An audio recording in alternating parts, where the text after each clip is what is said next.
5 years and still talking. This is GabNet, the Great American Broadcast Network. Talk like you've never heard it before.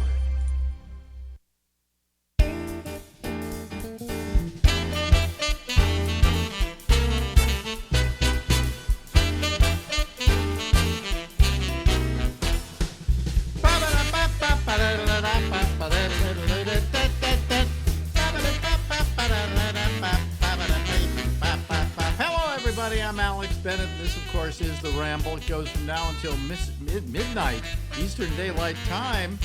And as we do every now and then, we go once a week at least to talk to a guy we just really love to talk to. Listen to him now. Ladies and gentlemen, we always love talking to Larry Bubbles Brown. That's the only way I can introduce you. I know no other way of doing that, you know. I know. I'll never shake Bubbles. You'll never shake Bubbles. Never shake Bubbles. How you doing, Bubs? Good. I was traveling, so it takes 3 days to recover, as Dana Carvey told me, and he's right. Where were you traveling to? I was in Chicago on Saturday and I noticed that Chicago is much cleaner than San Francisco. I was talking to somebody else that doesn't live here. He's from Ireland, actually, and he said this. San Francisco, he said it's embarrassing. It's so dirty now. Is it really that dirty now? He said it's the worst he's ever seen. This guy that travels all over the world. Yeah, he said it's like a third world country. It used to be one of the cleanest towns around. It did, yeah. Wow. Very depressing. So. Yeah, I'm surprised it's a pigsty. Why has it gotten so dirty? Mostly the homeless problem. How bad is that homeless problem in San Francisco? You can step on needles, human crap. It's not good. They have maps though. Actually, have maps of the feces all over to where to avoid. So. Well, why doesn't the city do something about that? That's it. No, everyone's just kind of wringing their hands. No one will do anything. And I hear it's like that in L.A. too. But I mean, that should not be difficult to deal with. I mean, you be able to come. So. You would seem to be able to come up with plans that would mitigate the situation and give these homeless a place and drug programs and things like that. It just looks like the city isn't willing to spend the money. They're not spending the money, or they won't. I don't. If they don't have the money, I don't know. But LA's got a big. There's so many rats in LA now. They're just having a huge typhus outbreak. Well, you had all that the tech scum move in, right? And you would think that would force them, right, to do something about it. In other words, oh hey, here are all these people with making $1 million paychecks and things like that. We need to clean this city up, but apparently there's no move to do it. No, you say just a lot of hand wringing, huh? Yeah, that's all they're doing, so it's kind of depressing. But like you said, it was, when I first moved here, the whole West Coast was very clean. Now, I always would think of Chicago at this point as being filthy. Yeah, well, I'm walking around Chicago. My God, this place is shining. So, wow. It was shocking, yeah. So what were you doing in Chicago? I was working with Felipe Esparza at the Vic Theater, which apparently is 5 million years old, but it was kind of cool. Yeah, what kind of an audience does he draw? Mostly Hispanic, but there was a lot of white people in Chicago, so it was more mixed than he usually gets there. I thought. Yeah, but he uses you a lot as an opening act, doesn't he? Yeah. Yeah. Now you're the whitest guy I know. Yes, I'm the Anglo. So does he figure that? Then I came back Sunday, and I had to run up and do that little movie part that Durst has a big part in. Yeah. Then how did that go? That was kind of fun. You just do the same thing over and over again. It's a little tiring, but really good people. Yeah. I was watching. I think I was watching some TV show there late at night about they were interviewing Robert Downey, and I think you've got some connection to him. I let me put it this way: I had breakfast with Robert Downey years ago with his father, and he was like 7 years old. His father's a filmmaker, right? Yeah, I don't know if he's still alive or not. I think he may have died. But Robert Downey Sr. was a film director. Did a couple of great films. Putney Swope was the most significant of them. A film I've heard of that. Film called Pound, which was about a pound, animal pound, but the animals are played by human beings, and the puppy was played by Robert Downey Jr. That was his first movie role. Anyway, so I used to have breakfast with Bob, and he would bring his son with him, you know. And in true Hollywood tradition, I keep thinking, did I treat the kid right? You know, was I good to him? Was I nice to him? I hope I didn't offend him. Yeah, so I knew him when he was just a mere pup, literally. Wow. Yeah, so. Well, he quoted, he had a quote, I don't know who said it, but he said regarding movies, he said, everybody can act, a few people can direct, and nobody can write. Well, maybe in his case, maybe he's never run up against good writers, but I think, you know, you got guys like Aaron Sorkin who are pretty formidable, you know. Yeah. So, I mean, it was a good quote. Yeah, yeah. I heard some other quote by him, but I can't remember it now. It was something about fame, you know, that it's absolutely elusive. You know, it doesn't mean anything. That you have fame today and you're dead tomorrow, so, you know, what the hell. I mean, really, you know, we talk about big stars, okay? Now, there are stars here in the United States. We have a lot of stars here because we call everybody stars now. They're not necessarily, but we call them stars, you know? And so we give them credence that way. But in the old days, you had real stars. I mean, people that were so big that their fame was worldwide, okay? And when I say to people, who do you think was the biggest star in the 30s, I think, or 40s? They'll name a lot of different people. They'll say, you know, but sometimes they can't even say anybody because they don't know any actors from back then. The biggest star on the planet was Mickey Rooney. That's right, yeah. And it's astonishing, actually. You for know. 2 years. Huh? No, actually for 5, I think. For 5 years. I think it was 5 years. The biggest star in the world. And you got to remember, there were a lot of other people at that time, and there were a lot of big actors and so on, but somehow he was the biggest star. So, I mean, look at how elusive fame is. I mean, when he died, what's he sitting there doing? Going, I used to be the biggest star in the world, you know, and everybody goes, who are you? Yeah. Well, that's what, when Dana Carvey did that crappy sitcom with Mickey Rooney, he said he was running around the set all the time. He'd say, 1939, I was number one in the world. Did he really? He was doing that? Yeah, he was still doing that. You know, in 1981. Yeah, 1939, by the way, was considered to be the greatest year in movies ever. Some of the, I think I can name some of the films. All right, name a couple. I know you can name 2 of them right off. Gone with the Wind. Yeah. Wizard of Oz. Right.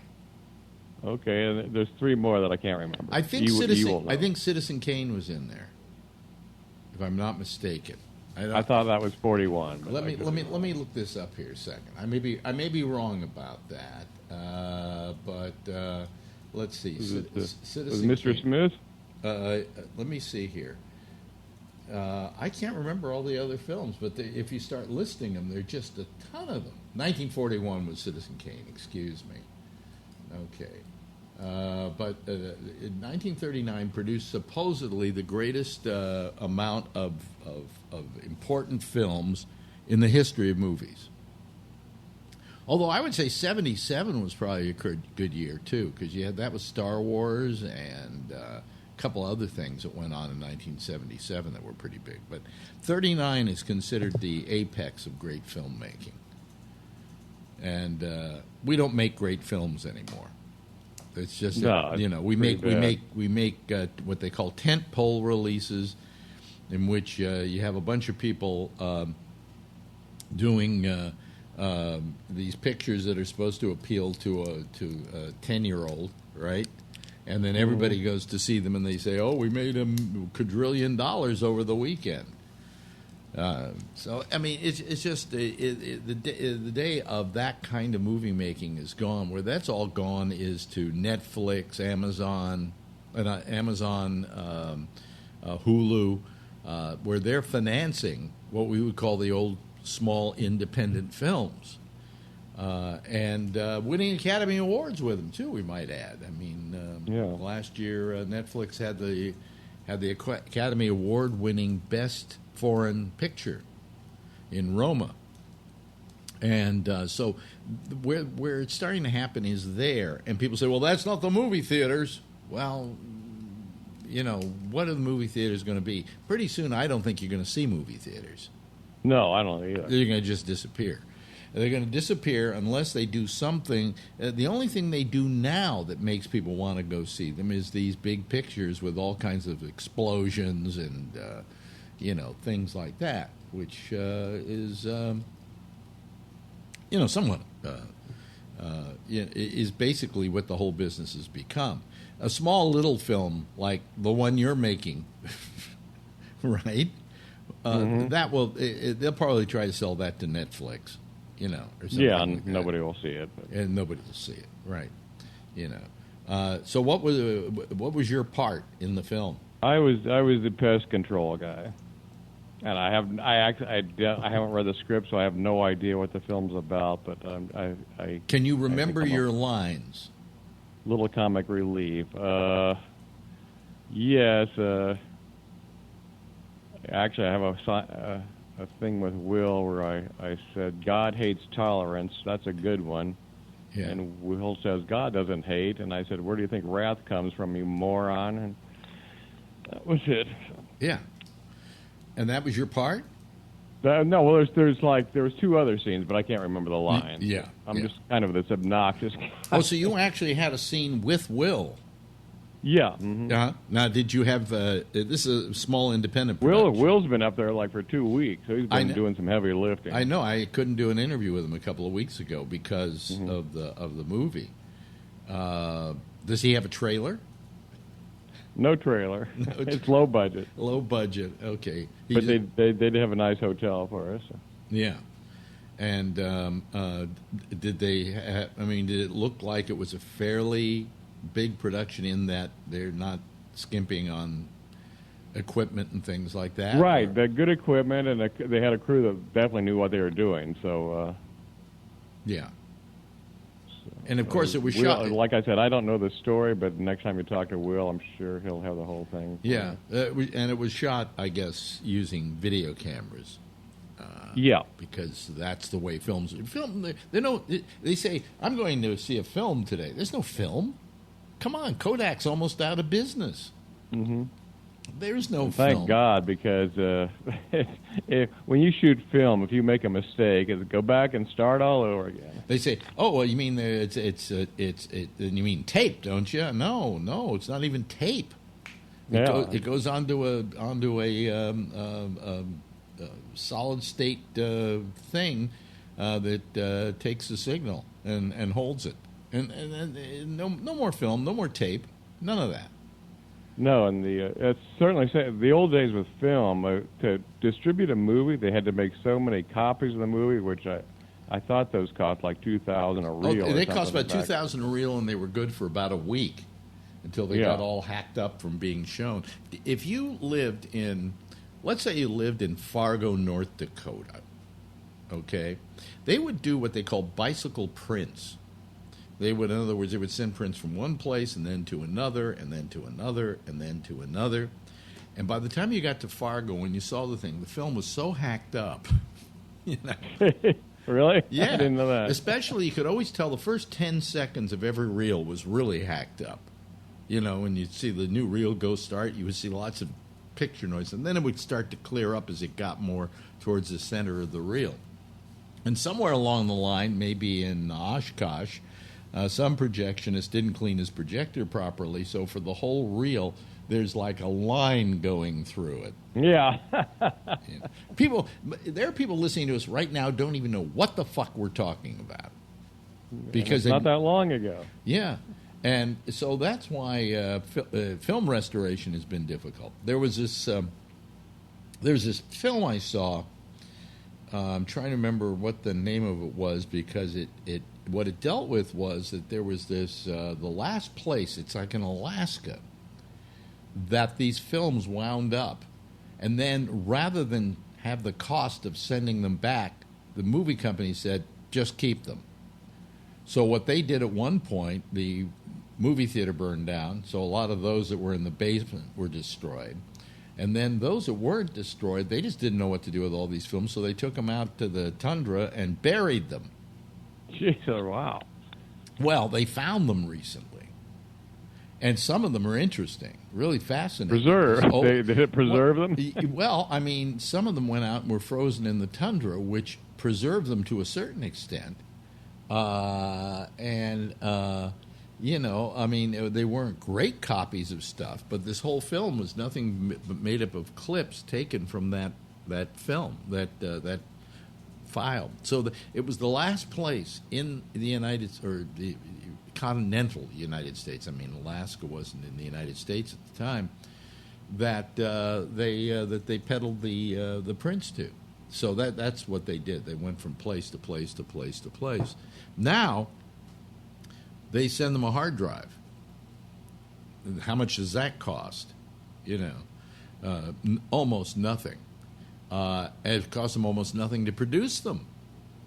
Where before they used to have to pay for film stock, and they used to have to pay for printing and developing and all of that. It was a fortune, yeah. No, you just copy. And some movie theaters, I don't know if this has been done yet, but because I haven't been keeping up the technology. But there are stories that they were working on a system where satellites would deliver the pictures to the movie theaters. So you wouldn't even have to have a projectionist there. The whole thing would just be automated. It would start at a certain time, and that'd be it. You know. Yeah, there was a guy out in Moraga that had a theater, and they were forcing him to update the screens, and that was costing like $50,000 to do a screen. So. Well, when they first put in digital projection, none of the theaters wanted it because they had to reinvest in all new equipment. Yeah. But now they all have it. All your theaters are digital.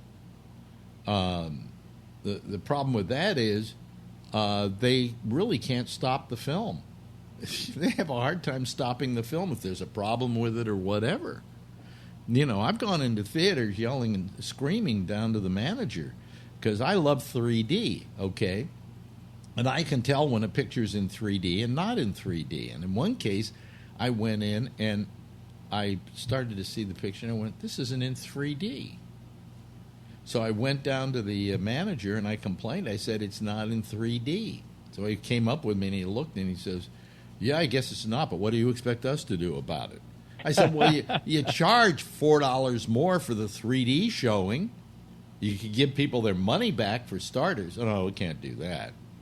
And meanwhile, while I'm arguing with this guy about whether there's 3D on the screen or not, there are people in the audience sitting there with their fucking glasses on thinking they're watching 3D. Nobody else in the whole theater complained except the old fart. You know, so, I mean, and then on another occasion, I was Black Panther, and you couldn't see anything on the screen. All you saw were these little eyes of black people. You know, it was really dim. And so I went down to the manager, and I took him up, and I said, the picture's dim, and he stood there without the glasses on. So it looks kind of okay to me. I said, well, you've got the same picture right next door in the next theater. Maybe an hour later, but it's the next theater. Let's go in there. And I took him in there, and he looked at the screen, and he said, oh, my God, yeah, there is a big difference between this theater and that theater. And I said, well, what are you going to do about it? He said, we can't do anything about it. The film's already started. What, you can't go up there and turn the thing that says more light? That's good customer service. And so, as I said to people, I don't feel I ever saw Black Panther. You know, I saw his eyes, but that was about it. You know, and that really kind of, I don't know about you, but that really bothered me. You know, it really bothers me because to begin with, I just paid, between my wife and I, $42 to see that picture. All right? That's for starters. We also bought the popcorn. That's another $15. We also took a cab there and back. So by the time we were through, we had an $80 investment in seeing Black Panther. And they should care more about their showmanship when people are going to spending that kind of money than they do. It's like they don't care. There's no sense of showmanship. They don't. American people will take anything. So they can throw the consumers crap, or they'll take it. You know, the other night I watched a movie which it's never been a favorite of mine.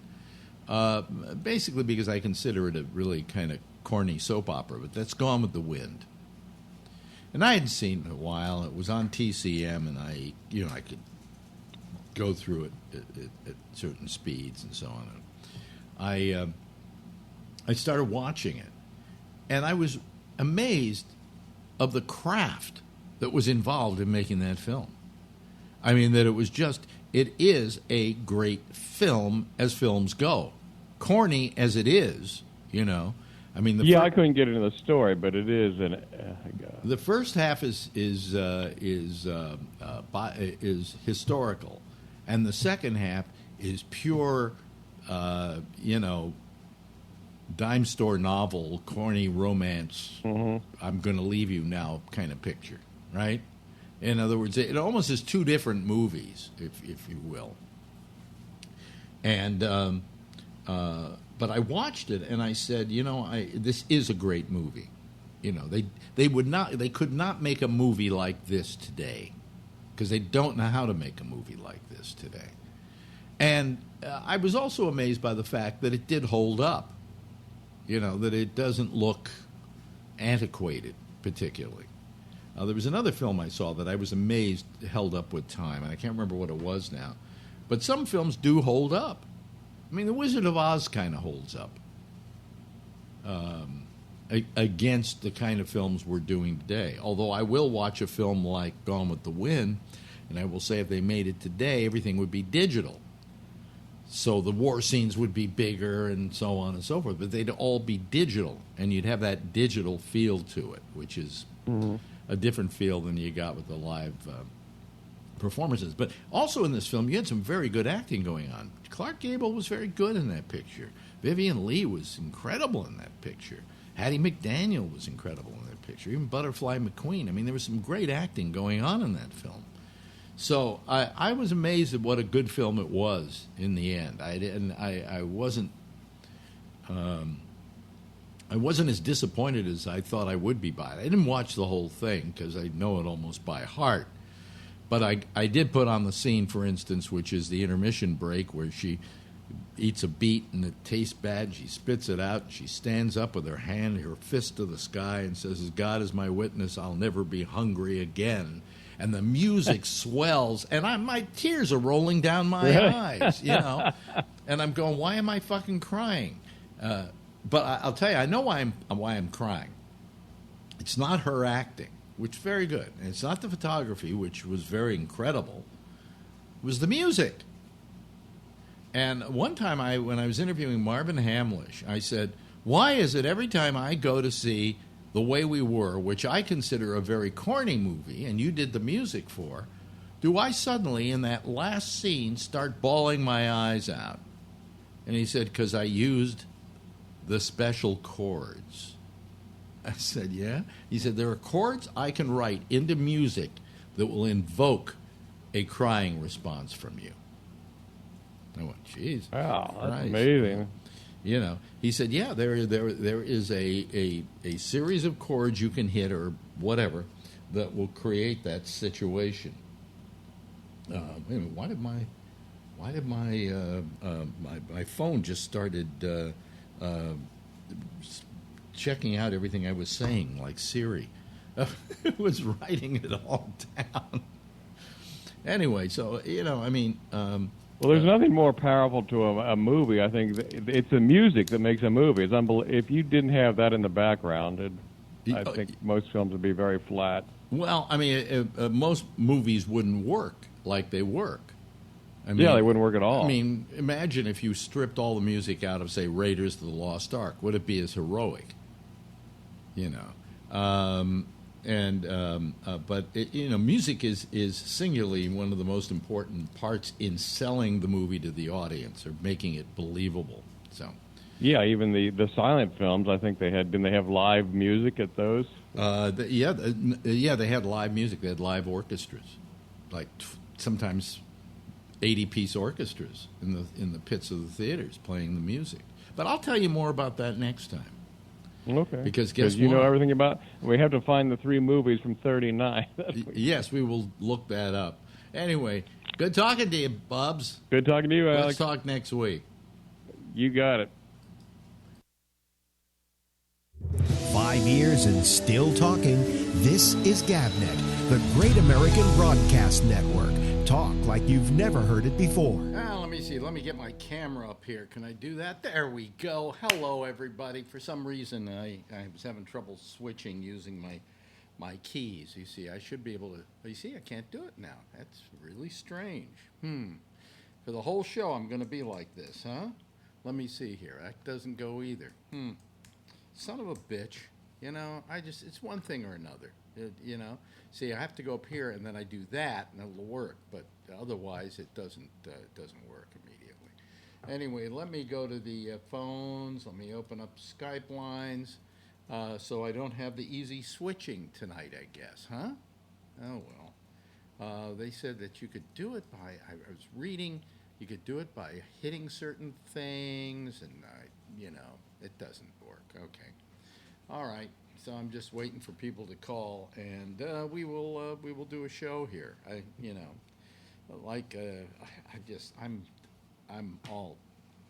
My life is fucked lately. So I still haven't told you why, and I don't know that I'm going to. Okay. But anyway, for some reason, this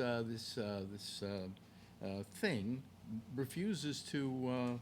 See, I have these keys that I hit that are hotkeys, and it should do the switching. Like if I, I'll do that later. I'll worry about it later. Okay, here comes Charlie Wallace. Let me see here. Charlie, you're there, right? Right? And he should, as soon as we get his picture in there. There we go. And then we can go over to here, and I've got to do it by clicking. There we go. Okay, there we are. Oh boy, my equipment is not working tonight, Charlie. So I don't know what that means exactly. Can you hear me, Charlie? Oh, wait a minute, I can't hear you. Oh, I have the wrong one up. There we go. Can you hear me? Yeah. Yes, I can. There he is. Okay. So anyway, no, I have this thing where I have things called hotkeys, and I can push a hotkey, and it will suddenly allow me to switch between things, and I can't hit the hotkey, and nothing happens now. Yeah. And I keep going online to try and find out why it does that, and there isn't a hotline, and there isn't a word on how you can do it. They say, oh, well, just click off the main switcher and you'll be able to do it. And that doesn't do it. And I switch on the switcher and that doesn't do it. And I push over to the side and I do this and nothing does it. So I'm stuck with having to click on stuff in order to get it done. Here comes Bree, ladies and gentlemen. Yeah, there we have him. Okay, let me go here to. We'll put him in source 2 here. Let me see here. Wait, I'm in 2, aren't I? No, you're. Oh, excuse me. You are in 2. Let me cancel that. Let me put him in source 1. Oh man, this is like such a. I've been in 2 all week. Such a clusterfuck here tonight. There we go. There's Bree. Hello, Bree. We can't see your face because it's in the dark, but Nice silhouette, though. Nice silhouette. Yeah. Yeah. Well, it's because what's happening is you've got the ceiling which is lit, and so your camera is deferring to that and lowering you. So if you were to move your camera up, we'd probably see your face. It's an iPad. Oh, it's an iPad. Oh. Yeah. It's an iPad. Okay. But yeah, I'm back in the States now. Oh. This is actually quite late for me. 10:30. I usually go to bed at about 10:30. Now, So where are you in the United States? Bree? I'm in Pittsburgh. Now, are you officially out of where you were? Yes, Yeah, out of Dubai. I am. Okay, and you're in Pittsburgh. Yeah. And why are you there? Just as a temporary measure, or you just decided to come home and Yeah. see people, and so on, right? Well, it's in between. The Y- next Yeah, job. yeah. In between the next job. So that's nice. Wait a minute. Let me get Jeff here. Let me see here. Jeff, we'll put you in the number 3 spot. Um, there we go. Okay. Now we got at least 3 people. Phil is probably not going to call tonight, so that makes it clear for a lot of you folks out there, if you really want to, you know. But uh, so, Bree, when are you moving to? Where is it? Where are you moving to again? Malaysia. Malaysia, Kuala Lumpur. Yeah, Yeah, close enough. Oh. yeah. Uh, that must be hell writing a letter and then putting the envelope your address, Kuala Lumpur. Yeah. Well, of course, I guess it's about as long a name as San Francisco. Actually, the address of where I'm going is quite long because I had to write a couple of them out, and it's they've already I'm on the email list, and they're already setting up all my meetings, for the day I arrive. Literally 9 a.m. on the day I arrive, and my boss was like, "Oh yeah, HR will want to see you, but you can go later. Go at 10:30, but come to the meeting first at 9." So technically, I won't even be officially an employee, but I'll be at the meeting. And then already a second meeting has been set up the second day. So, Yeah. but I can't complain because they've been waiting for me essentially 1 year since the fall. So I understand that they've been eager to have someone in the position, Yeah. and yeah. Yeah. Okay. Well, but you're looking forward to the job, are you? Yeah, I am. It's going to be a change of pace, Mm. and I'm ready for a change of pace. How does your significant other feel about the move? Fine, She's used to fine. being schlepped around the world by you. Yeah, this is the like third or fourth time, Yeah. but that's how it goes. Yeah. Yeah. Anyway, and Charlie, how's you got heat down there? Is it warm for you? Oh, a cold front came through. It only got up to 108 today. Oh, I see. Okay. Jeez. It's supposed to be. What is supposed to be tomorrow here? Hold on a second. Let me move off of here and go to my calendar. It doesn't. It doesn't even have the temperatures up. Wait a minute. I'll go look. Let me see here. Let me try and get it off my iPhone. Weather tomorrow. The temperature is supposed to be 92 tomorrow, and 97 on Saturday. I thought it was going to get to 100 or something here, but I guess not. Yeah. But Not tomorrow, but the next day, I think it'll be 99. really? Well, it says 92, actually, 98 for us here in Manhattan. Probably where you are, it's going to be 92. Yeah. But it's a lot more uncomfortable 92 than 92 here. Yeah, we get it. Today it was in the 70s. It was really nice, and there was even a breeze out there. But in the apartment, it was humid as hell. So I didn't. Did you get a lot of rain? Oh, last night there was that storm. Yeah, but how about all day today? I don't know. I slept till 11 in the morning. I've been depressed lately, so I sleep a lot. So I didn't get up till like 11, and by then the rain seemed to have stopped. But I could see outside that it had been raining. So, you really know the show has come to a standing halt when all we're talking about is the weather. Weather. And hopefully we'll get a few more people here to fill out the citizen panel. It's still too early to see what the traffic will be like. But what was it, last night or something? Everybody started calling me all at once. It was like they were gangbanging Yeah. me, you know. And I had to like, and I'll put him in there, and him, you know. Because I do this whole thing myself, folks. There isn't somebody switching this. I do all the switching. So when my little one-button switch doesn't work here, I'm really pissed, you know. Of course, I go to settings, and then I go to hotkeys, and then I reset up the quick transition. I go stop it. There we go. And then I put it in here. And I go, wait a minute, where do I go? There we go. And now I go, okay. And then I push the button and it will work, see? But it won't work when I move it again to try and move it back. So that's my problem. Yeah. Fuck you, OBS. Fuck everything. Fuck all this technology. You know, I'm sick and tired of it. I just got a new computer. Really? What'd you get?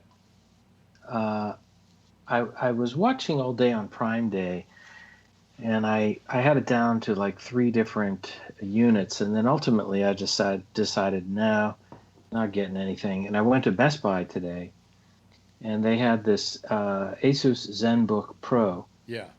And normally it's going for $1,700, but it was on sale for $1,400, and then somehow they had marked it $1,200.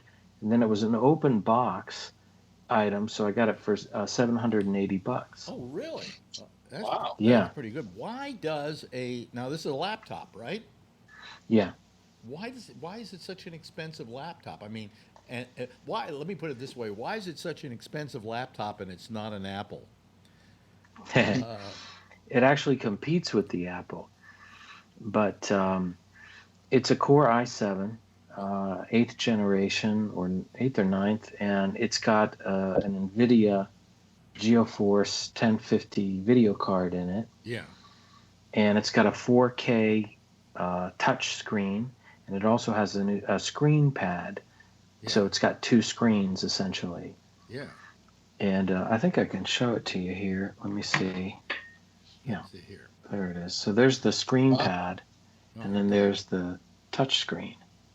Oh, okay. Now the touch screens that come with it? No.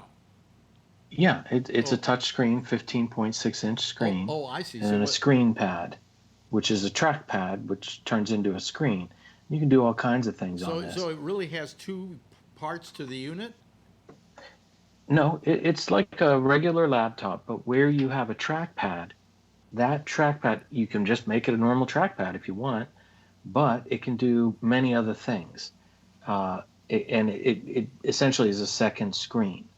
And it's got a 512 gigabyte SSD in there. So it's really good. I do audio production with Pro Tools, so I'm going to enjoy having that second screen. They're competing with the MacBook Pro, essentially, but it's cheaper. Yeah. Yeah, and I got a good deal. I saved almost $1,000 on it. Really? And lightning fast, excellent graphics, and just enjoying it. You know, I'll tell you something though. You know, the solid state storage. I haven't decided whether I like it or not. The aspect I like about it is that it's really fast. You know, like booting up a computer takes no time. But the limitation of space is what I think bothers me, you know, and the fact that there's no such thing as like adding on internal storage and so on and so forth. What I have here with this trash can is that all my hard drives are really external hard drives except for the SSD, in which I don't like to put too much stuff on there, you know. So it really it's a little on the clumsy side. I wish that you know, some of these machines would say, well, fuck the SSD. We're also going to allow you to use a hard drive. What you have to do if you want to have a hard drive space, you have to add it, you know, buy a hard drive and just port it to your laptop. Well, several of the units have an SSD to start it up, and then they have a regular drive to keep going. So, for example, I don't know if I can do it with this one, but you can have a 128 or a 256 or a 512 as your SSD. That's your startup bootable drive. And then you can put a 1 terabyte or 2 terabytes in there if you want storage. But I have to tell you the truth, I store anything that is important on the cloud. Mm-hmm. And then I have several, I have a 4, 5, and 8 terabyte drives that I will save to. So I don't like to save on the machine itself for a couple of reasons. One, I've had hard drives, fail before in machines. That's number one. Number two, because my data is on different drives, if anybody does a ransomware, I can just say, okay, do whatever you want there. I've got it in 5 other places. And I've got it on the cloud, so I try to mix and match. I think we're talking beyond what people want to talk about, I guess, because we lost 3 people on that one. So it's not going to be an exciting show tonight, folks, because the more people we have, the more kind of diverse it becomes.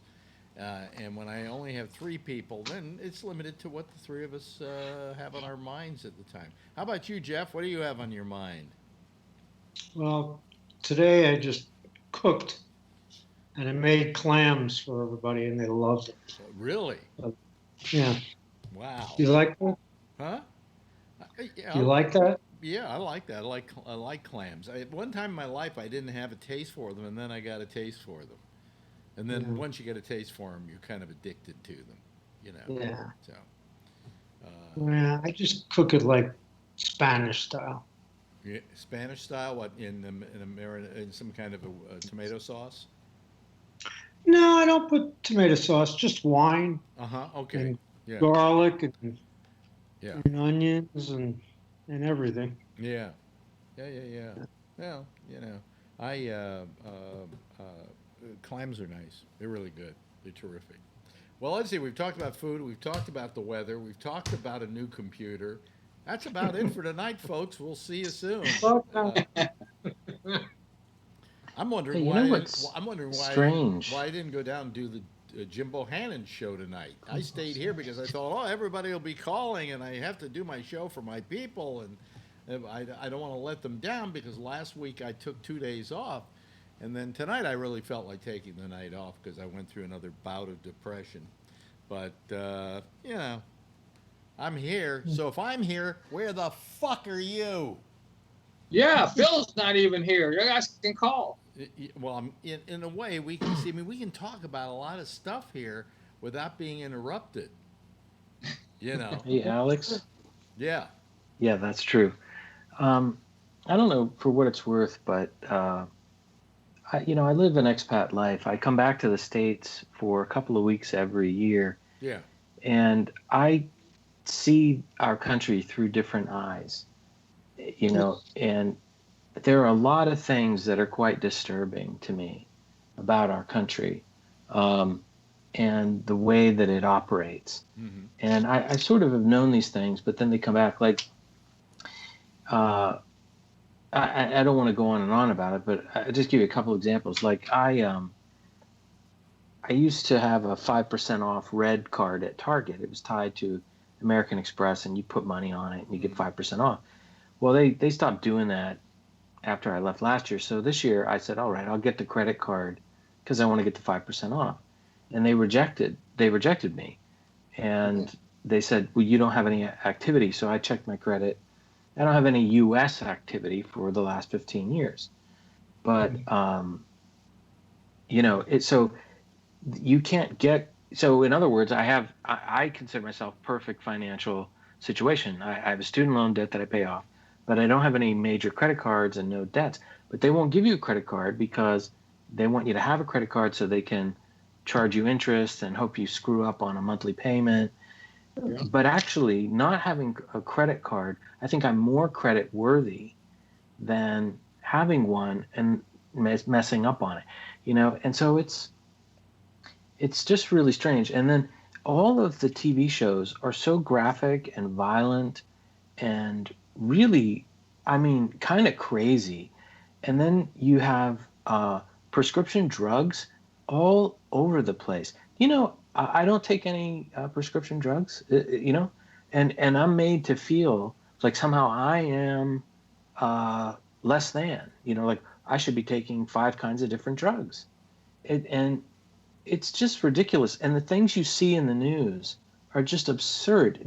They're absolutely absurd. This Jeffrey Epstein thing is like top headline every 2 seconds. Okay, the guy is bad, so send him to jail, do the thing. But it's top of he is tried and true and convicted, and that's the part that bothers me, is that we tend to convict people in the press. Jeffrey Epstein may be the biggest creep on the planet. I don't know that. I don't know Jeffrey Epstein. I imagine if I knew him, I wouldn't like him. Okay? I'd say there was something kind of funny about that guy. But nevertheless, the fact of the matter is that he has already been tried in the press, because everybody's going, "Oh, that creep. Oh, hey, he did what he did. He served time for it. Now is now, and this is an entirely different case. And unless you know it personally, from personal experience, then shut the fuck up and let the guy have his day in court. I'm sick of this prejudging people now. And Jeffrey Epstein today, they were going for a bail hearing on him, and the judge denied bail based on the fact that he was a flight risk, which is a reasonable feeling, because he does own a jet, and he 2 jets, okay. You can have one take off in one direction, another one take off in another direction, and nobody would know which one he was on, okay. So in that respect, I have a certain sensitivity towards it.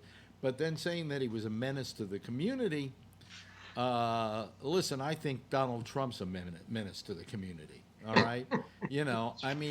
I think that no one should be denied bail. The bail should be based upon what you consider are the risks of the person fleeing, and you should make the bail high enough that they don't want to flee, all right?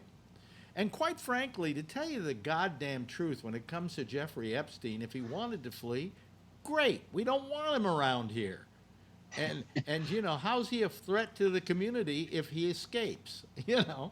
I feel that it's an important case. It's an important case from the standpoint of how did he get away with it the first time so that he only spent 13 months in jail? There are a lot of questions to be asked there. But right now, this case is a case on its own, and it has to be adjudicated. There wasn't a person listening to me right now that didn't think Kevin Spacey was guilty in Connecticut. Mm-hmm. Guess what? So, you got to let somebody have their day in court. And by the way, sometimes they have enough money so they can skate. All right? But here's what happens. This is interesting. What happens to a guy, especially like Jeffrey Epstein, who he only has $500,000, and I say only has $500,000 because compared to everybody else, he's a piker. All right? I don't know how he has 2 jets on $500 million, okay? But he does. He probably rents them out a lot, is what he probably does. But he doesn't have that much money to make him the same kind of flight risk as, say, any number of other people who are billionaires, okay? Dare I say, Jeffrey Epstein may have less money than Donald Trump, and I hate to admit that, But all I'm saying is that I don't understand why we immediately, bail should never be used as a punishment. Bail is only a guarantee that you're going to show up in court. And if you have a lot of money, they probably should charge you much more for bail because your money makes you more of a flight risk. But what they do, and this is, I'm sure they've done it already, I bet he can't get access to his funds, to his own money, because they freeze everything. So now they freeze everything, and he's supposed to hire lawyers to defend him. How does he do that? So this is where we start going a little crazy on this shit, you know? I think I'm in the middle of a court case right now, and it has cost us a bloody fucking fortune. I mean, at least a fortune for us. Okay, we're literally rolling the dice now. This is a bet we made that we're going to come out okay on this deal. But if we don't, we've just spent, well, so far $55,000, and I imagine we'll spend another $30 before the court, after the trial is over. And then if it goes to appeal, that's more money it'll cost. We could wind up spending over $100,000 on this deal.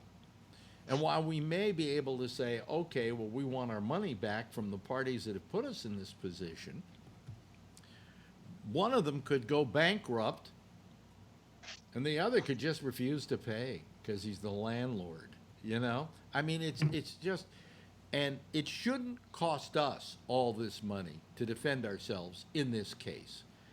To begin with, it's two people fighting each other, and we're sitting in the middle like the child of the family that's breaking up, you know, waiting for the dust to clear. And I just think people of our age and of our means and the fact that we were caught in the middle, we shouldn't have to put out this kind of money to defend ourselves. We should be able to defend ourselves without the benefit of having to put out tons of money to do this. And a judge should say enough is enough. These guys can't afford to pay this much. But what happens? The landlord runs out the clock. He's got, resources that are endless, okay, financially. He's running out the clock on this deal. He can continue to run out the clock until we go broke. And we're at a point where we can't say, well, we quit, you know, we give up. So, I mean, the whole court system, everything is just terrible.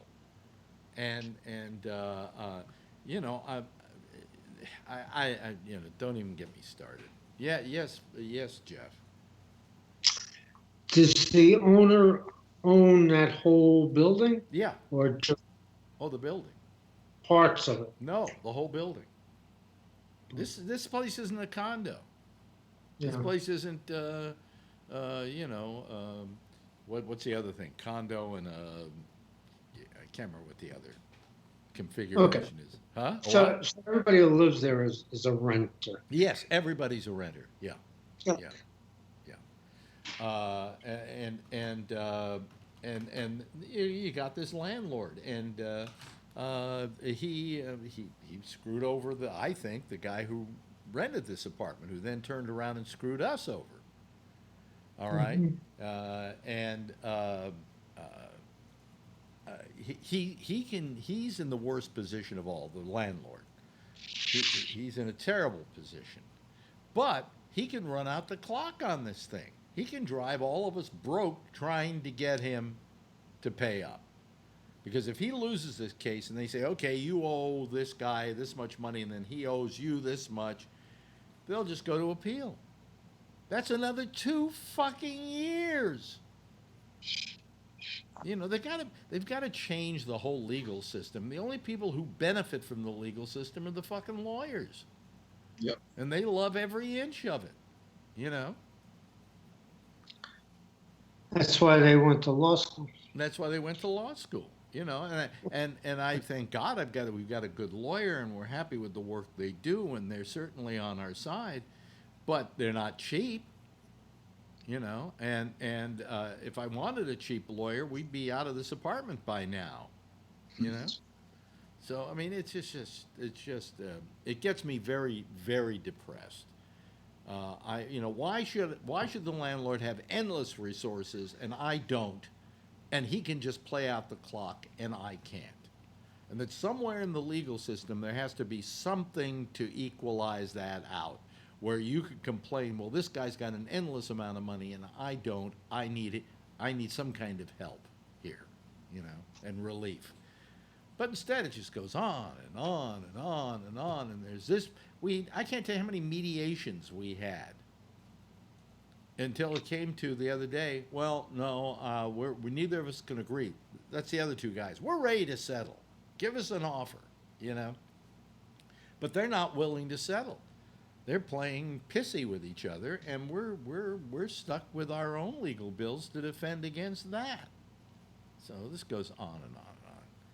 So when you were talking about it, Bree, yeah, the legal system in this country sucks. You know. Yeah, I agree with you. I mean, and what you know, a guy like Epstein does. Hopefully, he has endless amounts of money and can defend himself very nicely. But if somebody else were in the same trouble and they were just accused of it and didn't have the money, they're going to jail. And we shouldn't have a system where he with the most money skates. But we do. Yeah. If you don't think Harvey Weinstein's going to skate, you're nuts. Okay? Meanwhile, Louis C.K., who didn't have a lot of money, is not skating particularly. But then again, nobody's charging him with anything either. You know. So that was that's my rant for tonight. Did it make any sense at all? Yeah. Yeah. You know. And I you know, so I mean, Jeffrey Epstein, you know, do I care? No. I mean, Marjorie goes, let's put his ass in jail. And I go, come on, you know. Are our lives going to be any safer because he's in jail? You know. If you're a parent, keep your kids away from him. That's the best way, you know. But Yeah, sometimes you got to make your own decisions to do things or not do things. Well, I wonder. Because the law is not necessarily for your benefit. Well, it's alleged that, for instance, he had sexual relations with, you know, an 11-year-old or a 10-year-old. It's all alleged. Okay. That being the case, all right, it's alleged that he did that, and but the question is, where were the parents? Yeah. I mean, why were suddenly these kids not with the parents, but with Jeffrey Epstein getting molested? I mean, are these parents who were so overwhelmed by Epstein's money that they were just handing their kids over to him? I think that happens. Yeah. You know, because, you know, there are, you know, in some of the media reports, it said that, you know, he would get the girls to come over and for a $200 massage. And, you know, maybe 300, 400. Yeah. And, you know, for many people, that is, I mean, and it would be to a lot of people, a lot of money. Where did I read today that somebody did an article on him and that the idea of menopause made him sick?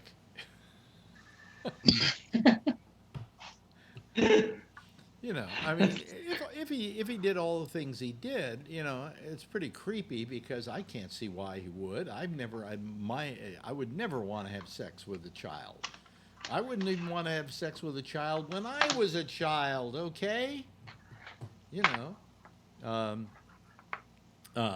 Although I did when I was 16 have sex with actually I didn't have sex till I was 18, but my girlfriend was 17. And that, I think, was underage in California at the time. But, you know, if in California, if you had a 15-year-old boy having sex with a 16-year-old girl, he could be charged with statutory rape. You know. Even though he's younger. Even though he's younger, yeah. So, you know, it's all crazy. It's all crazy.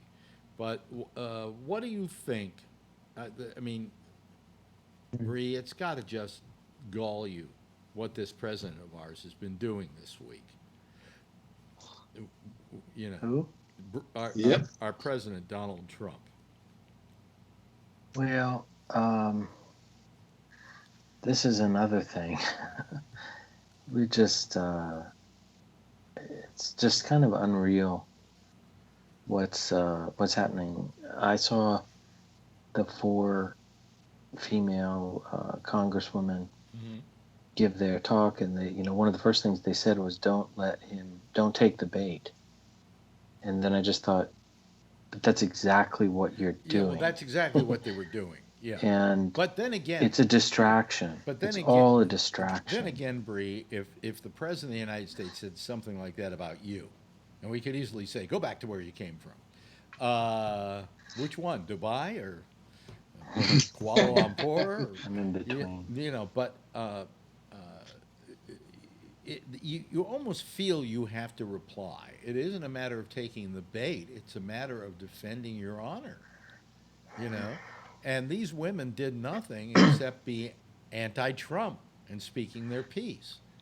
And it's interesting. They were all women, and they were all women of color.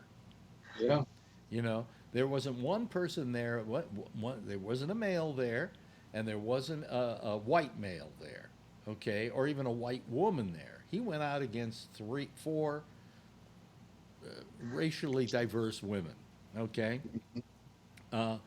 And his wording was terrible. And then last night he has this rally, one of his Nazi rallies that he holds every now and then. And he was talking about which one was it? The one that was from Somalia. And Ilhan Omar. Omar. And all of a sudden, the audience starts going, throw her out, or something like that. Send her back. Send her back. Send yeah. her back. Send her back. And Trump today got calls from quite a few Republicans who said, you let that go last night. And that's not the kind of way we want to be as Republicans. We don't want to be known as the go back to where you came from Republicans. And these were some, it was very quiet because they didn't do it publicly, but they talked to the president, or Trump. I don't like to call him the president. And so he does a mea culpa, one of the very few he does, in which he says, well, I didn't like what they were doing last night. And then in something that he always does, and he thinks he isn't on record for some strange and unusual reason. But he says, plus if I didn't react to it. I just immediately kept going. So that's how I stopped them. Then you go to the tape. To begin with, there's 13 seconds between the start of that and when he starts speaking again. All he had to do was continue speaking, and they would have stopped, okay? Because they want to hear every word der Führer has to say. And if you watch him, for a moment, when they start going, throw her out? What was the... Send her back. Send her back. Send her back. He kind of looked and stopped and kind of nodded with a kind of approval. It was very short and it was very small, but it was there.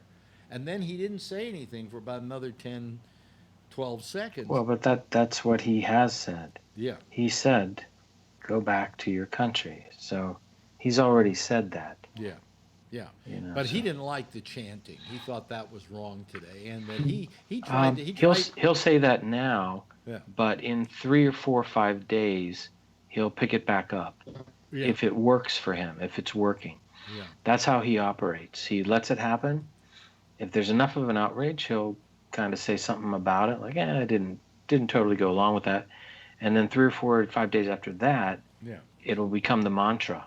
Now, every time he does his rallies, send her back is going to be the call. He has a couple of those, build the wall, send her back. These are very simple and powerful messages. And they strike a chord with the people who support him and can mobilize them to get them out to vote. They may not know specifics or details, but they will remember this, negative feeling that exists there about her and about the others, and he'll be very effective. You see, the 4 congresswomen, they don't have the biggest bully pulpit, although you could argue AOC does, or Cortez, as Trump calls her. But their message gets mixed up. It's a little bit too complex and nuanced, and that will work with a certain amount of people. But Trump reaches a much larger number of people much quicker, and he's better at branding and messaging. Yeah, Um, you know, but how is this? You know, I of course this is playing to his base, who he believes in playing to. But the question is that base cannot get him elected. All right, it's not large enough. He has to appeal to far more than the base, and that's what he did during the last election. He appealed to far more than his base. But my point is, well, has he lost all those other people? I mean, do people feel comfortable with a president who's perceived as a racist? um, Unless they're racist themselves, then they're very comfortable with it. that could be part of it. But Am I? what I Yeah. heard was that with swing voters, they side with Trump on this. That the swing voters side with Trump. They don't. They're scared of hearing the word socialism. Well, And that's the other thing. I heard a guy yesterday. This guy from California. What's his name? Blonde-haired guy. I'm trying to remember his name now. And he was saying, socialism is a threat to democracy. And I'm going, what? You know, socialism and democracy aren't even the same animal. They're not the same thing. If you want to say, it's the enemy of capitalism, well, we can argue that, okay? Or you want to say that totalitarianism is the enemy of democracy, we can argue that. But you can't mix oil and water together, it Yeah. just doesn't work. Yes, well, yes, Jeff. yeah. One thing that I find that really irritates me is that all of a sudden, all the Republicans are concerned about anti-Semitism. Yeah. Now, I gotta tell you, I never heard that they were that concerned about anti-Semitism Yeah, when I was a kid. yeah. Hey, Alex. Wait a minute. Ah. Hold on a second. Phil, Hey, Phil, plane. you come on and you don't hear that there are other people talking at the moment. And plus, Well, that's too bad. you're so loud that it's. Okay. I'm on the plane. You're on the Say plane. hello. Huh? Yeah, this is like from Roslyn, New York. I hate Trump. Well, wait a minute. She hates Trump. I just want that on. Well, on good. the news. Don't let on the rest of the trip. Don't let him forget it. Okay. Yes. I've actually never met anyone who voted for Trump. So it's going to be an interesting ride. At least, Yeah. At least it's short. She asked, "What do I do on the show?" Annoy people. He annoys people. All right. Hey, I'm going to lose the internet in a minute. So good night, everybody. Oh, okay. I'll tell you my tales of woe on Tuesday. All right. Well, on Tuesday. Why aren't you here tomorrow? Oh, what is today? Today is Thursday. Oh yeah, I'll see you tomorrow. Oh, okay. He'll see us All right. tomorrow. All right, take care. All right. Bye. Bye-bye. Bye, everybody. Okay, there he goes. Ladies and gentlemen, let's replace the guy in the airplane calling us from an Well, no, airplane. see, those are the things that I don't say that I hate Trump. I don't say that because there are aspects. I don't really think that we can have a conversation about anything because it always devolves into name calling or, we hate about this and hate about that. And I don't think it accomplishes much. I think it's all just, one big reality TV show, and it's all kind of a joke. You know something? I got to tell you that it's a question of how do you handle this. Friedman in the New York Times today wrote a op-ed piece about the fact that Trump is going to win this election if the Democrats don't get it together. And what he said was getting it together was start avoiding Trump. Start avoiding talking about Trump. Start avoiding going after Trump. Instead, lay your case before the American public on what you want to do to get them more jobs, what you want to do to make things better financially in this country, what you want to do to make things better so far as the environment is concerned and so on. And most of all, campaign on returning civility. to America and to the political process. And you may find an audience for that.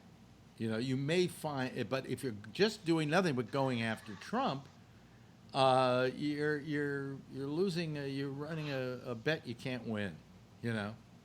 And he may be right, because Trump plays everybody. He plays the press, who got him elected the last time, and he plays all the politicians. He plays the 4 women, who immediately reacted to what he was saying.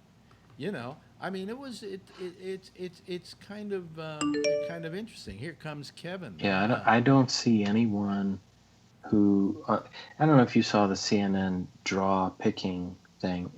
It's so ridiculously absurd. If you watched any of that, I watched last game. You say that. Hello, Kevin. You're saying the draw picking. You mean the at CNN they had a draw to see who was going to be on first each draw, night. second draw, final draw. It's I watched Alec Baldwin does a show called The Match Game, and then I watched this Hollywood game. Our TV shows are really weird, but and they're like the repeats of things that we had 20 years ago, and they just redo it, and they laugh and they put in stupid laughs. That's because we don't have any. So we don't have absurd. new ideas. But here's the thing. To begin with, what bothers me about these debates is, how dare you say that 4 of them can't be in the debates because they didn't get a certain amount of people? Everybody should have a space at those podiums, because how is the little guy, who may have some great ideas, ever going to get his thoughts across to the great American public if he isn't on the panel with everybody else? I mean, how dare you decide that we only have room for 22? If you have a stage that can fit, 11 people or whatever, then make 2 more podiums, okay? And or each night add the other 4. Or do 3 nights, Or do 3 nights, or don't even do them at all, because it's still a year and a half before the election. But I got to tell you, I don't see anybody that can beat Trump. I just don't. Kamala Harris is. Every time she speaks, it sounds like she's whining. She's everything is passionate. I disagree with you, Bree. I don't think she sounds whiny. I think she's the least whiny of any of them. To be honest with you, I think she's more take charge than she is whiny. Anybody here find her whiny? I don't. No. Nope. She puts passion in everything. I mean, you could ask her, "Hey, I got a Pepsi instead of a Coke." Yeah. Oh, it's just so much. I can't believe that. Let me tell you, Coke is better. I mean, she'll take any item, and all of a sudden she gets way too passionate about things that, I don't know. Well, passion. She tries to turn it all emotional feelings. Passion is wrong on every single issue. What do you mean on every single issue? Did you see her on The View? I see a little bit of that. Yeah. You see a little bit of that in her? She turned everything is up to 11, Yeah. And I didn't like the way she attacked Biden. I think he deserved it. I think he deserved it. I think he deserved it, but more than that, not only did he deserve it, he should have been able to get out of that. And he didn't. If he can't get out of that, what's Trump going to do to him? Yeah. Well, I think it weakens all of them, and Trump's going to win. I mean, but Biden went, why did Kamala Harris do that to me? I thought we were all friends. Fuck you. You're not a friend. You're a competitor, you asshole. For competition. Yes, Jeff, you had your hand up. Yeah, I just can't go with Biden at all. I don't think he has much to say. He doesn't look like he has any energy left for the job. I know what it's like to be his age. I'm a little older than he is by about a year or two, and I don't have the strength, for crying out loud, to do this show every night. So it's not just the strength. It's just that he doesn't say much. He doesn't say much. I did like his medical idea. For he rather than Medicare for all, taking Obamacare and expanding it, and a whole bunch of things like that, where it would still come out to being kind of the same thing, but more something that the American public could find palatable.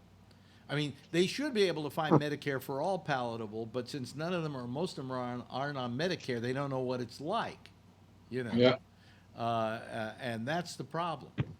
In England, you try to take their health care away in England. Somebody tried to take the health care away in Canada, and they fought it tooth and nail. They love it. They love it. They consider it one of their national treasures. It's one of the things they point to as to how wonderful they are that they have these kinds of plans in their countries. So, what the hell? I had a great experience in Australia. Mm-hmm. And, I have to take a lot of drugs and I have to get them tested. And I was taking Coumadin at the time. And I go, oh, what do I do? Where do I go? He says, just go to the hospital. And I said, well, what about, I'm not an Australian citizen. How can I do this? He said, don't worry, we take care of anybody. And I walked in, they took the blood test, they gave me the information. It was terrific. It was like the best place I've ever been to. I was in France and got sick, and I got strep throat, and so I went to the hospital, and the hospital said, we can't treat you here because you're not a citizen, but here's a private doctor you can go to. So they gave me the address, and somebody drove me over to the private doctor, and I went into his office, and it was shabby. I mean, it was like private doctors just don't make a hell of a lot of money over there because there's the National Health Service that they have. And I saw the doctor, and he gave me the right stuff, and I got rid of the strep throat. But I got to see what it was like to be a non-governmental doctor in a country, because you can, and it really, he looked like he was sitting there waiting for somebody to show up, so that was my only time I ever had anything to do with national health, or they don't call it national health there. I don't know what they call it, but it was and I've gotten sick a couple of times in France, but I've just called doctors. The hotel would call a doctor, and he'd come in. House calls with the case and everything. That was nice to see for a change too. So anyway, I remember the story that if you got sick in France, go to another country.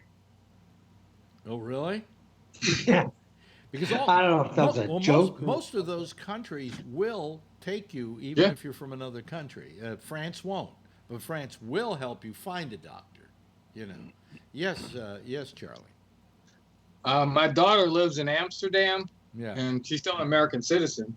And she had an accident where she fell off a bike and got her foot caught in the spokes or something, and it tore up her. She had to have 3 operations. It didn't cost her a dime. They treated her for free, just like if she were a citizen of Amsterdam. See, what is wrong with us that we can't do this? What is with it that somehow all these countries that, of course, Trump would like to think are backward nations manage to solve this whole problem?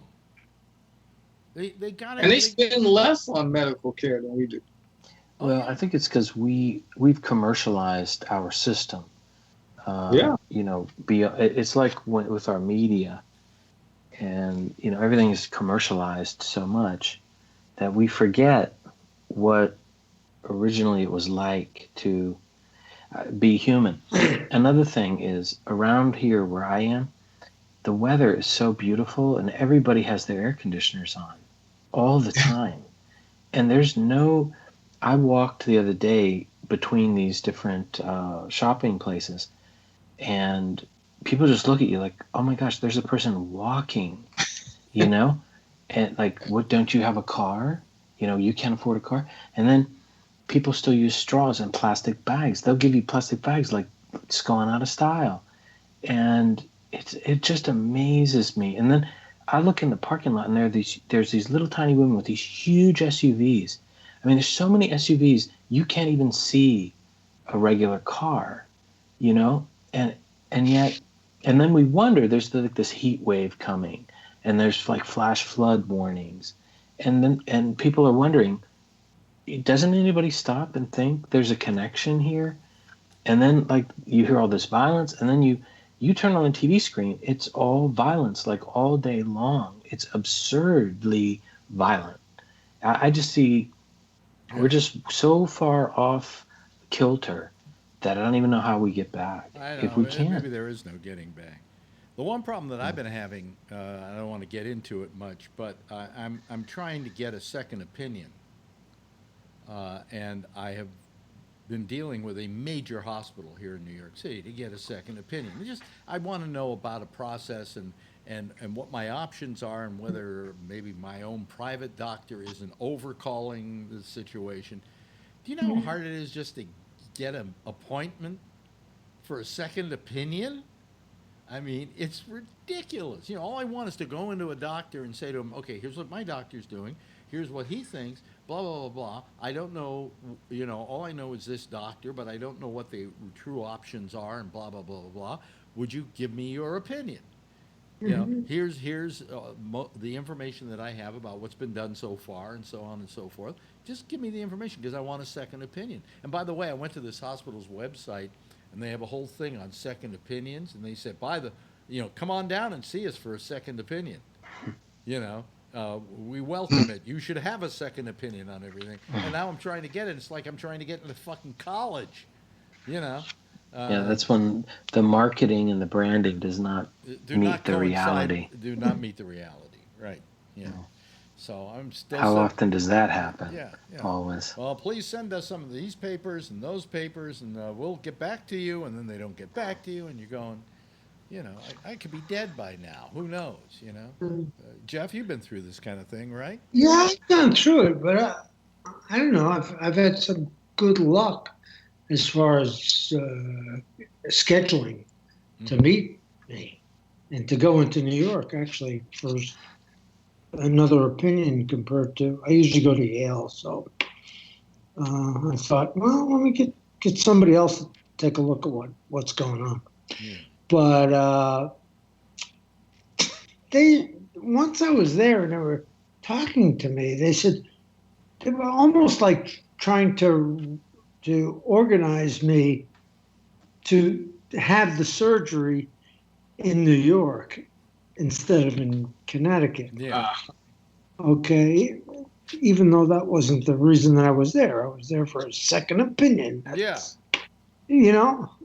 Well, I mean, the thing is that, you know, they told me originally, well, yes, you know, you're going to have some kind of test. And when you have that, come back and then call us and we'll see you and give you our opinion or whatever. Mm-hmm. And then I realized that even the test that they were going to give is not something I want to go through before I know that I should be going through it. And so I'm now having a trouble getting them to realize that I have to see a doctor because I want to know before this planned test that I'm doing the right thing, you know? Yeah. And I'm asking real experts here. I'm not asking some, you know, and I don't know that my doctor isn't the greatest doctor in the world. You know, that privately everybody goes, oh, he's so good, he knows exactly what he's doing. I don't know that. The guy runs a crummy-looking office, you know. Now, but that should have nothing to do with whether he's any good or not, you know. But his organizational skills are to be questioned, okay? So anyway, I'm, you know, even to get a second opinion is a real problem in this country. And I've got all the insurance. Don't worry about it. You're going to get paid, you know. It's crazy. But getting back to what Bree was saying about violence on television, give us an example of what you saw. Oh, I mean, you just turn it on, and it's, you know, sex and violence is just so pervasive that, yeah, I can't even stay tuned into something, all the channels are just always that, you know. Well, don't you get a lot of those same channels over there in Dubai? I mean, I'm sure you get Netflix in Dubai. Well, Netflix, yeah, but I mean, there you're choosing the programming that you want to watch, whereas here it's just sort of always running, you know, on all the different channels. Yeah. And I'm trying to, I mean, I can definitely make a better mental note of it over the next few days if I think about it. Yeah. But, you know, there's just, every time you turn the channel, it just seems like it's there. Yeah. You talking about regular shows, or are you talking about the news, or what? Yeah, news, regular shows. Well, all of it. All of it, you know. It's all that.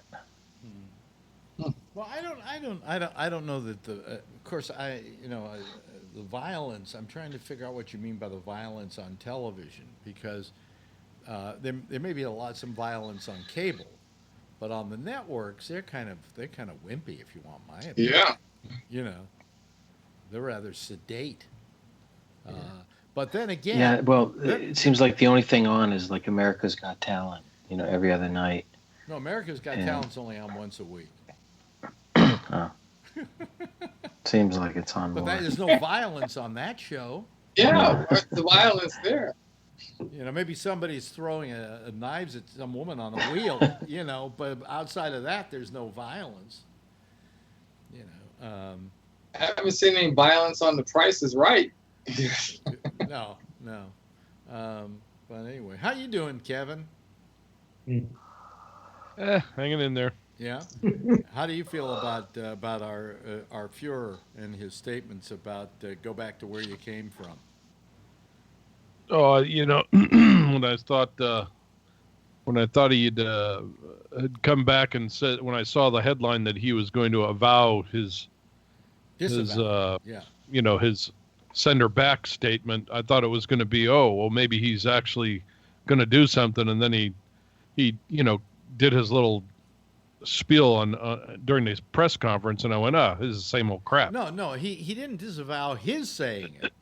Yeah, well, that's what I mean. He disavowed what they said. He disavowed the crowd. Just to be seen. The crowd is all it is it to be seen. Yeah, the crowd chanting it, and then he. Yeah, and then I thought about it, and I thought exactly what you said. I said, you know, there was a good 15 seconds, and he nodded a couple times while it was going on, and I thought, you know, you're full of crap. Yeah, no, he did not try to shut it down fast. No, he didn't try to shut it down. He said he did, but well, you know what he could have done if he was really a decent person? He would do what John McCain did when that woman said to her that Obama was like a Muslim or whatever, or a terrorist, whatever. Where McCain, in spite of the fact that he was running against the guy, said, "No, ma'am, he is an American. He's a good American." And I like him, and I appreciate him, and that's one of the reasons why he lost. It's probably one. You would have said, you know, that she's a member of the representatives, she's in the House, she's working for America, but no, he didn't, because he prefaced everything with what he said. Yeah, but I mean, it was kind of interesting that, you know, it was a line of crap. Somebody said, but that's why he lost. I mean, if that's why he lost, what, you can't win by being a decent human being in this country? Yeah, you know, but the thing is that he could have done that. He could have said, "Wait a minute, hold on a second, let's not do that. We may disagree with her, but let's not chant about this like that." And he would have gained some points with me. Yeah, exactly. I was waiting for him to say something during the rally, but he didn't. Yeah. He nodded and then went on with his speech. Exactly. So, you know, I really don't understand it, to be honest with you. And I guarantee you, it'll come back again. What I love, it will. Why? It was a hit, you know. Yeah, sure. It was a hit song. You get up and you do a medley of your greatest hits, and that's one of his greatest hits now. And then he'll say, "Well, I can't stop that. I can't stop what they do out there," you know. Yeah. What happened? We just lost Ray. Sorry. But it goes back. It goes back to, you know, what what we were talking about the other night. Is it just what he does is encourages the base. Yeah, yeah. And he just encourages the division and encourages the base, and he just gets them riled up, and they do what they do. You know what's going to happen? Somebody's going to get killed. I agree. Something's going to happen. Somebody's going to get killed, and you will be able to point directly to something Trump said as the justification for that person doing it. There's going to be a nut out there, and he's going to get fired up, and he's going to do something stupid. And, that's the worst thing you can do, either as a performer or as a president or as a public person, and that's give other people a sense of permission. Yes, Jeff? There's a guy in New York who got arrested, and he was trying to do something to one of those 4 women, and I don't know which one it was. But he got arrested. I guess he tried to beat her up or something like that. Yeah, that's... Yes, Ray. What was the motive of the Las Vegas shooter? The Las Vegas shooter, not the one who shot up the Country and Western Festival. Yeah, that guy. His motivation, He was I don't right think. winger, wasn't he? No, Yeah. Was it? I don't think so. I don't think they ever assigned any motivation. I know, but I'm pretty sure he was a big right wing guy. I don't know if they've ever. I don't know. I want to go check it out because they never put any motive behind him. Okay. Yeah, I don't remember. Well, then there was somebody else who had mailed all those the bombs and things to the Congress people and all. That was a guy down in Florida who had nothing but Trump stuff all over his van. Yeah. Like he may as well have gotten a sign on the back saying "Bust me." Yeah. Well, we're just lucky that none of these things have come that actually happened. I mean, they could have. But you see, already. what he's doing with his actions is giving a sense of permission to certain people. Now, it could be argued, well, they were nuts and they were crazy and they shouldn't have been affected by that. But that's not the point. You don't want to affect those people. You want to be very careful not to give those people a sense of permission. Yes. They could be nuts, but there's a switch there, and all they have to do, he's flipping the switch.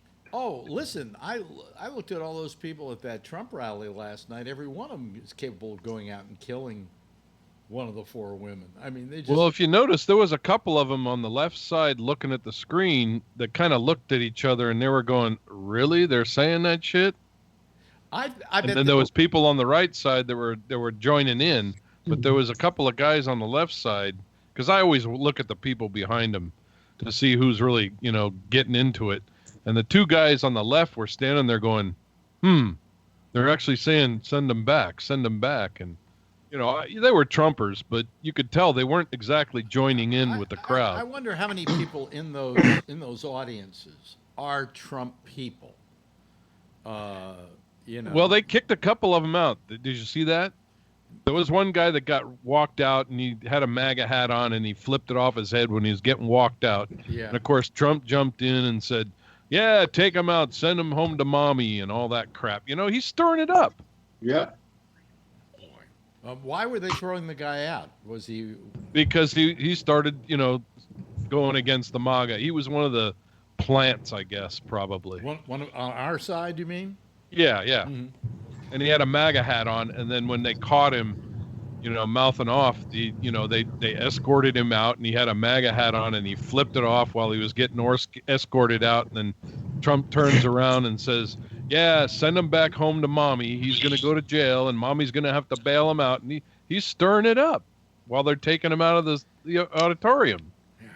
Wow. Well, going to a Trump rally isn't like going to see your president. It's like going to see a comedian who's holding a large venue comedy show. It is, and it is. It's embarrassing. It's a show. I'll tell you what bothers me most of all. As a kid, what did you do? When you thought about the president, this was the man who was the moral compass of your country.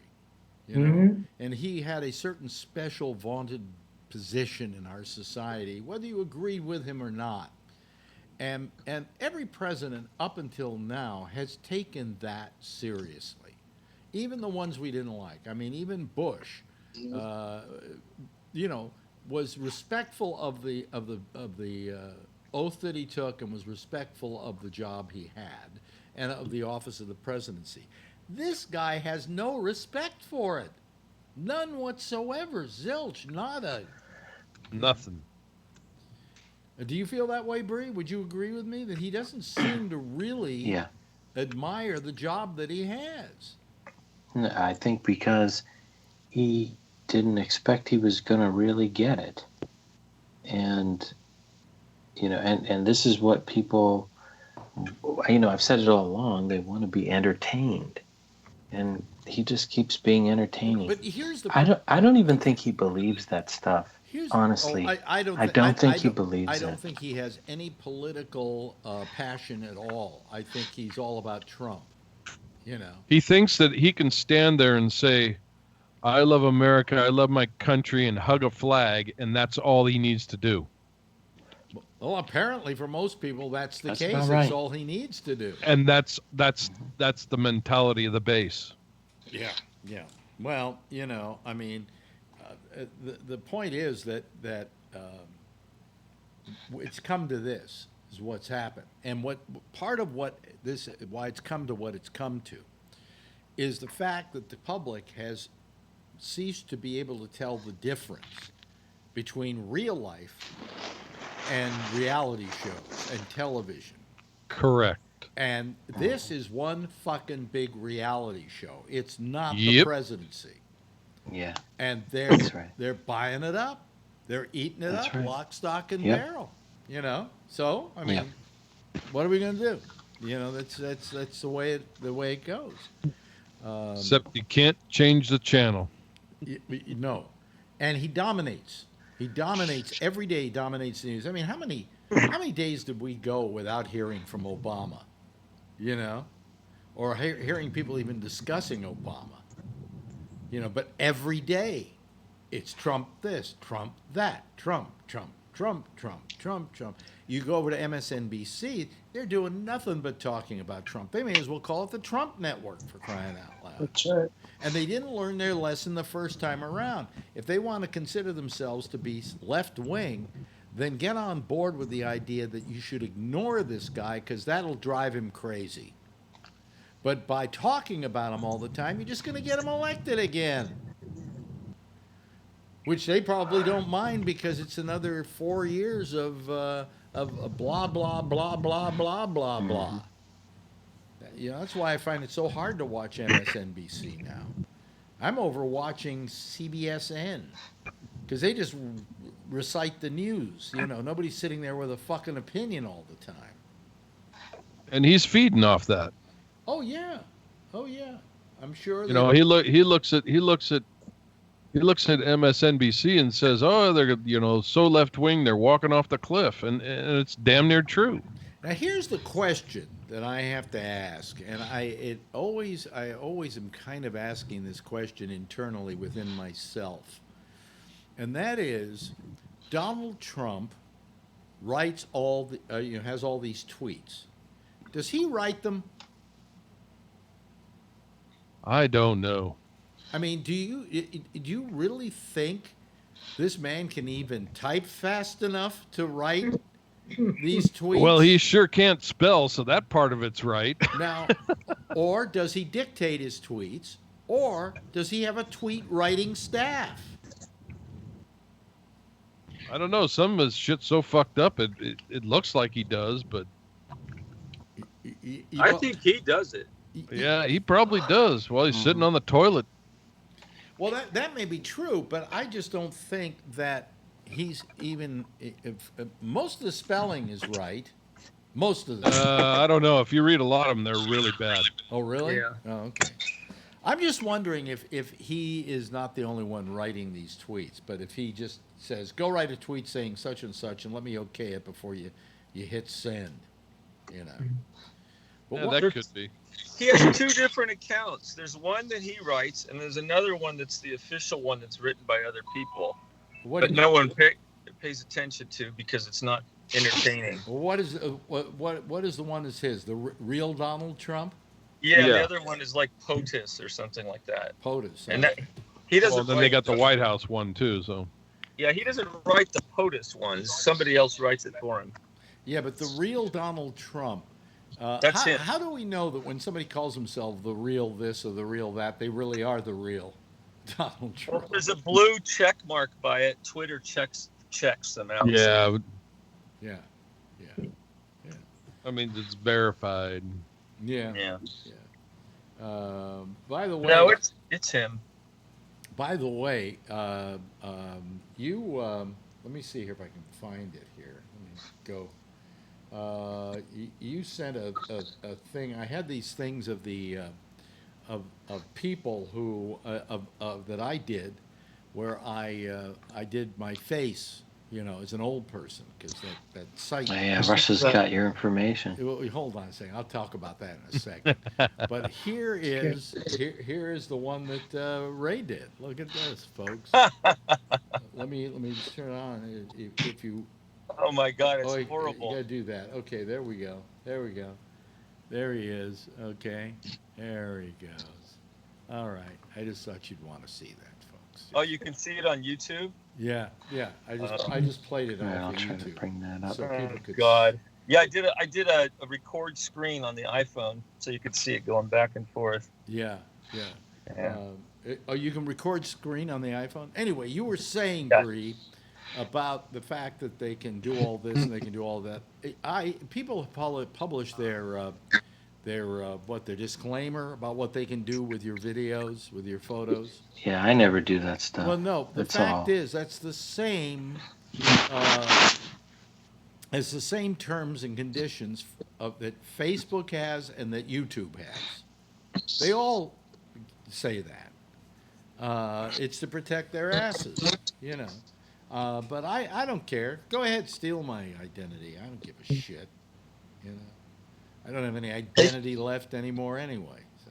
Hey, Alex, being that we're members of SAG-AFTRA, technically we're not supposed to do that, but who cares? We're not supposed to do what?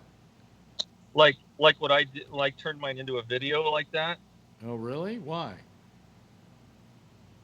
I don't know. It's some weird violation, but no one cares. I'm just saying. Then I guess I'm violating. I have friends. I guess I'm violating my union by doing this show every night, huh? Yeah, you are actually. Oh, really? Yeah. Oh. Yeah. Well, okay. Yeah. After all, I'd be happy to stop doing this if you'll find me a job. Exactly. Otherwise, you can shut the fuck up and just keep paying my insurance. Anyway. Oh, man. I'm telling you. This is really amazing. Also, there's something that happens on Facebook, and I hate this. I have always 5,000 people, which is the maximum you can have on a Facebook page. And if I go under it, I immediately start asking people to join. And the reason I do it is that what happens is that if they see that I go under 500, all these hookers come out of the 5, woodwork. When I go under 5,000, like $4,999, all these hookers start wanting to be part of my Facebook page, Well, invite them on the show. Yeah, I should invite them on the show. Let me see here. Hookers. Oh no. All right.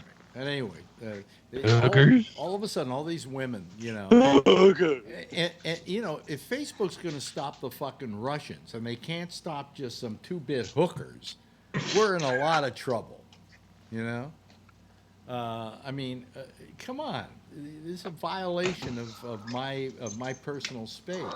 Also, there's a lot of spam that goes through, and that's not good either.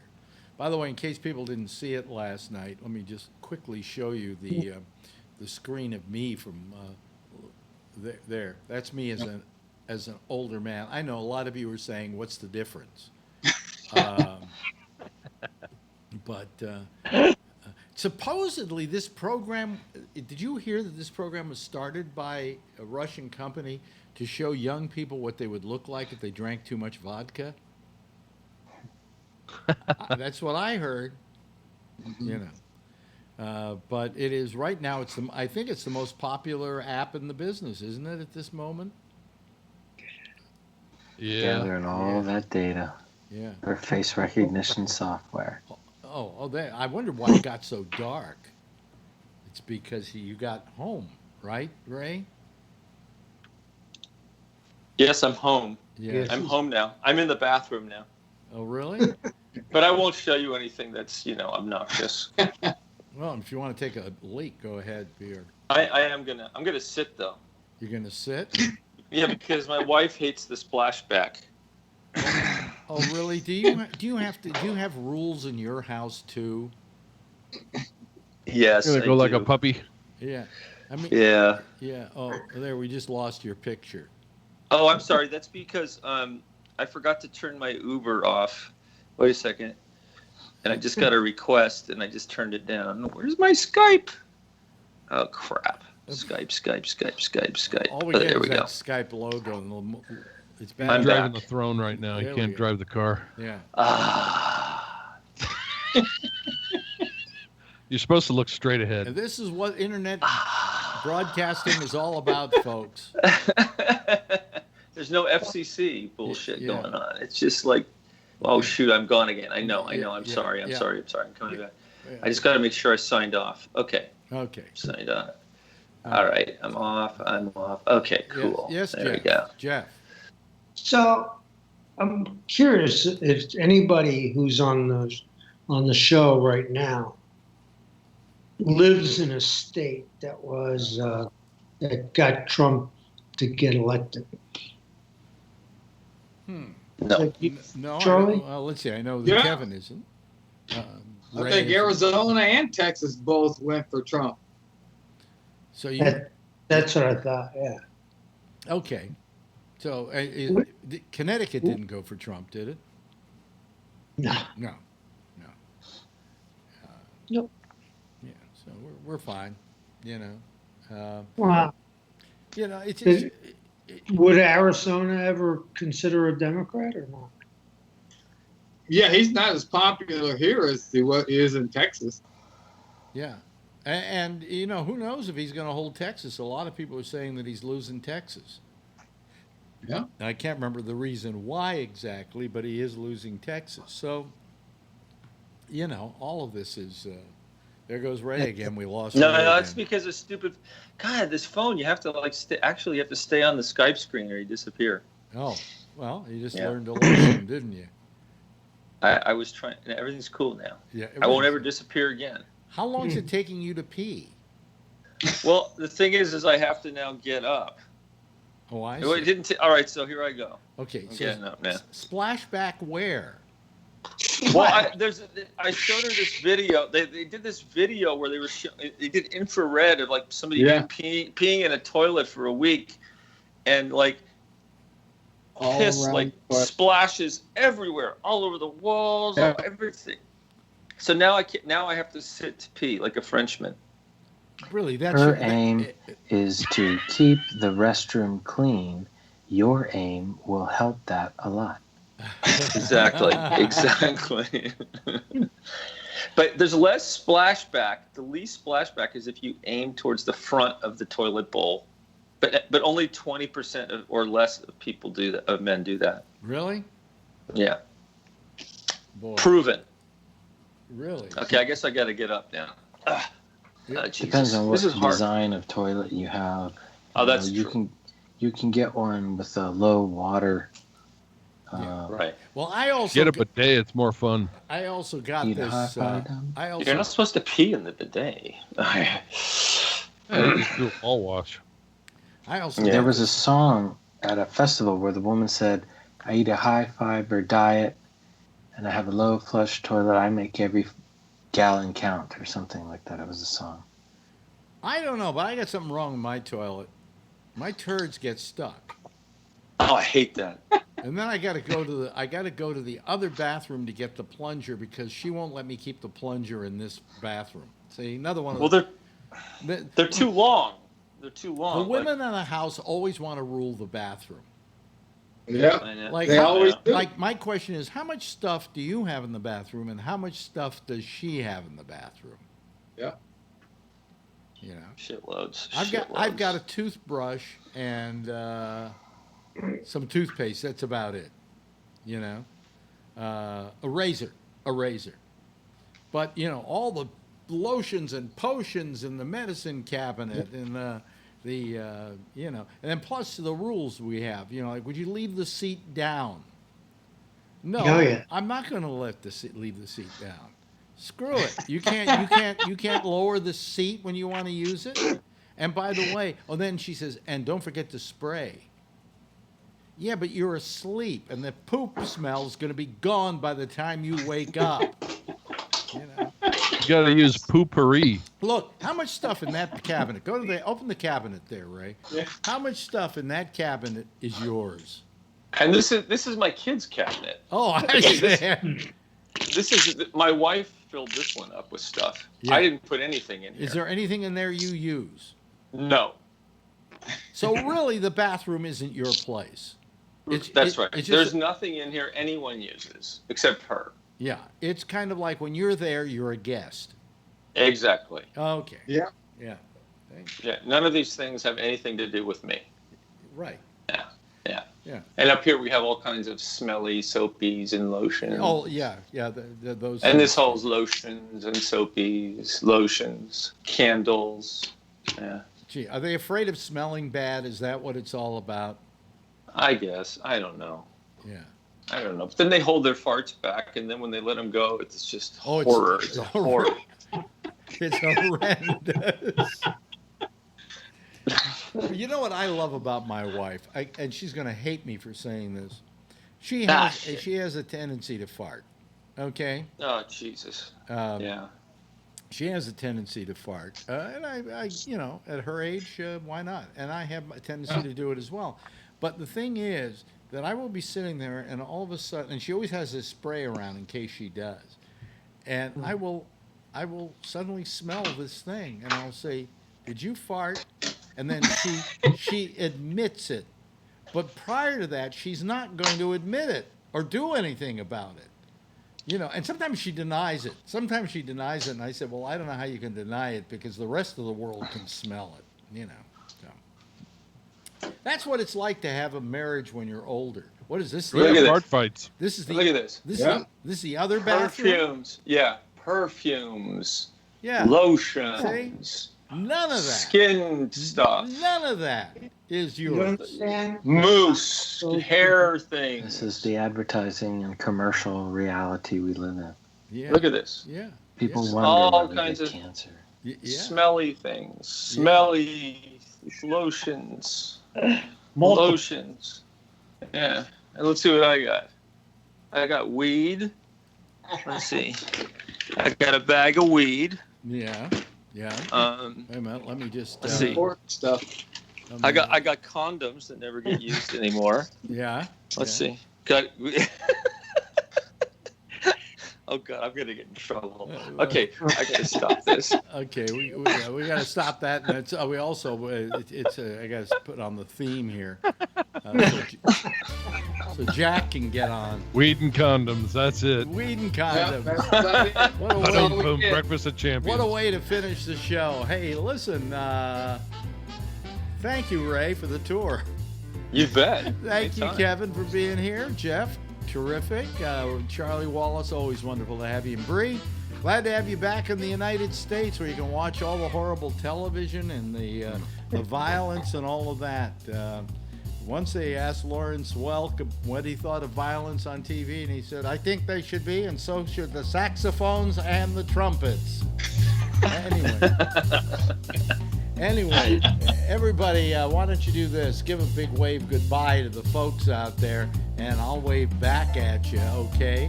While I fade to me. Okay, there goes our citizen panel for tonight. Thanks to all of them. That was really nice. A smaller than usual group, but a hearty group as well. Anyway, good having them here, and good having you here this evening. Jack Bishop is next. He's here with a program called The Intersection. That will go on until 1 o'clock in the morning Eastern Time.